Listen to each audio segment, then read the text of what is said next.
Olá, meus amigos. É com muito prazer, muita alegria e muita gratidão que venho cumprimentá-los, desejando felicidades, para fazer um comentário a respeito de um acontecimento no fim de semana no meu estado da Paraíba. No fim de semana, no meu estado da Paraíba, o presidente Luiz Inácio Lula da Silva produziu mais uma de suas frases absurdas, de suas frases completamente sem nexo e sem base em coisa nenhuma, em informação que ele colheu, ou que ele viu, ou que alguém informou, né? Ele estava na cerimônia de entrega do primeiro trecho do ramal de Apodi, na barragem Redondo, numa cidade chamada Cachoeira dos Índios, no sertão da Paraíba, ou seja, chamado semiárido nordestino, né? Nessa ocasião, ele disse o seguinte, no discurso dele: eu, graças a Deus, descobri uma coisa. Deus deixou o sertão sem água para eu vir trazer água para cá. Precisa argumentar alguma coisa? Ele disse: não precisa, mas ele foi em frente. Fazia 179 anos que prometia levar água para a região.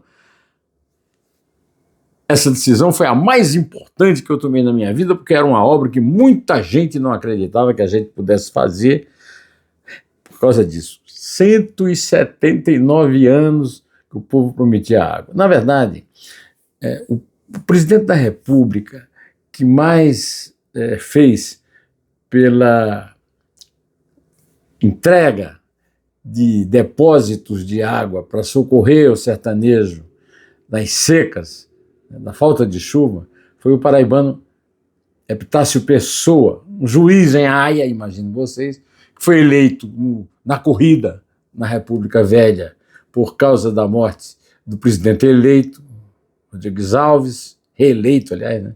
Eleito pela segunda vez, e tem uma obra magnífica, inclusive relatada num dos grandes clássicos da literatura brasileira, que é A Paraíba e Seus Problemas, do genial romancista areense de Areia, no Brejo Paraibano, Zé Américo de Almeida. Então, há inclusive uma longa discussão sobre a localização desses açudes, que, segundo os críticos de Epitácio, favoreciam proprietários rurais contra os trabalhadores que passavam fome por causa da seca. Agora, a frase do Lula tem um peso terrível, porque ele deixa à mostra o fato de que milhões de pessoas morreram de fome, sede e doenças produzidas pela seca. Durante todo esse tempo, não houve, ele realmente tem razão nisso, ele tem razão porque ele fez um programa de cisternas que era muito elogiado, por exemplo, por uma pessoa muito crítica com quem eu convivi, o meu sogro, Alexandre Tabajara de Castro, que aplaudia Lula pelo fato inédito dele ter criado, financiado com dinheiro público, cisternas no semiárido nordestino. Só que o mesmo Lula, agora, no seu terceiro governo, chegou a interditar os caminhões que entregavam água para encher essas cisternas, para fazer economia, para distribuir em orçamentos secretos da turma lá do Congresso, para ter votos que favorecessem o seu partido, o PT, o seu aliado, o Centrão de Hugo Mota, que governa, que comanda o poder executivo juntamente com ele.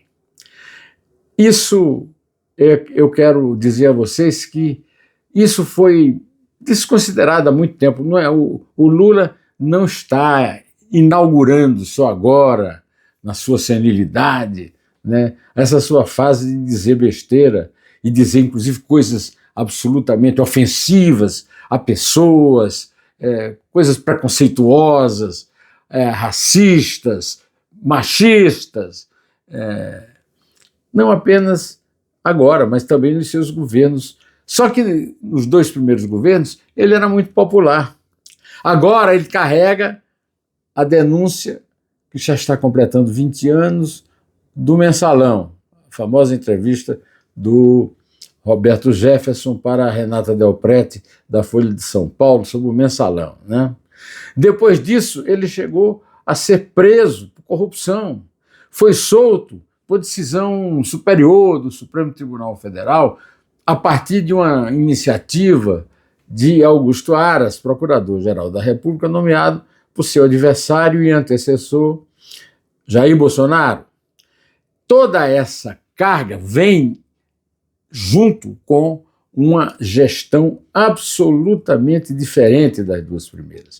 O terceiro governo é um desastre. Apesar de toda a propaganda, né, do Citônio Pimenta e etc., apesar de tudo isso, a imagem do Lula é péssima e ele está mais velho, então ele incorre em frases absolutamente fora de contexto, que não o ajudam em nada, sempre falando em seu benefício, como essa frase aí, em que Deus aparece como uma pessoa que fez o mal, quer dizer, deixou o sertão seco para favorecer seu filho amado, que ia mandar água para o sertão.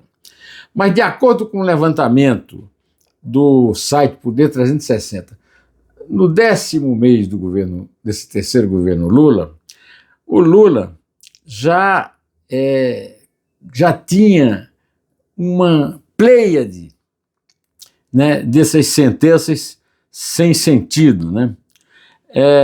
O Poder 360 mostra que entre elas 37,5% podem ser consideradas ofensas a pessoas, minorias sociais ou outros grupos. 30% são relacionadas à política internacional, comentários sobre a atuação de outros países e guerras.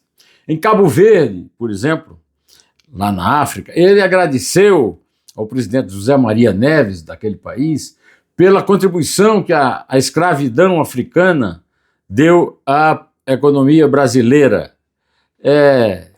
Em abril deste ano, muito tempo, neste ano do primeiro ano do governo dele, de 2023, ele disse que a Ucrânia é tão culpada da guerra, da invasão da Rússia, quanto a própria Rússia, e que os Estados Unidos e a União Europeia contribuem para a continuidade dessa guerra. A Ucrânia foi invadida de forma militar, sem o menor respeito à sua autonomia territorial, e ele disse que a Ucrânia tem que participar da paz, porque a Ucrânia também precisa ceder nessa guerra. Para combater o seu inimigo da direita, o Jair Bolsonaro, ele disse uma vez que o Brasil foi o primeiro em mortes proporcionais, né, por Covid. Na verdade, era o 7º. E que morreram 700 milhões de brasileiros. Eram 700 mil. É um número grande. Eu mesmo critiquei muito aqui, apanho até hoje, porque critiquei o Bolsonaro pela forma como ele combateu, ou não combateu, melhor, a Covid. Mas há uma diferença enorme de 1.000 para milhões, e uma diferença que mostra que o Lula não tem também muita noção da dívida do Brasil, da arrecadação do Brasil e da sua reação nula.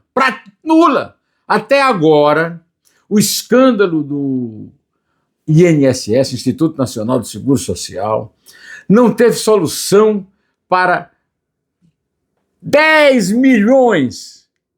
Falava-se muito menos, mas já se descobriu que foram 10 milhões de velhos, pobres, doentes, que foram roubados por associações que são sindicatos fajutos de aposentados, e como Almir Papazianotto já disse, que aliás foi advogado dele nas greves do ABC, já disse muitas vezes, é uma heresia, segundo a consolidação das leis do trabalho no Brasil.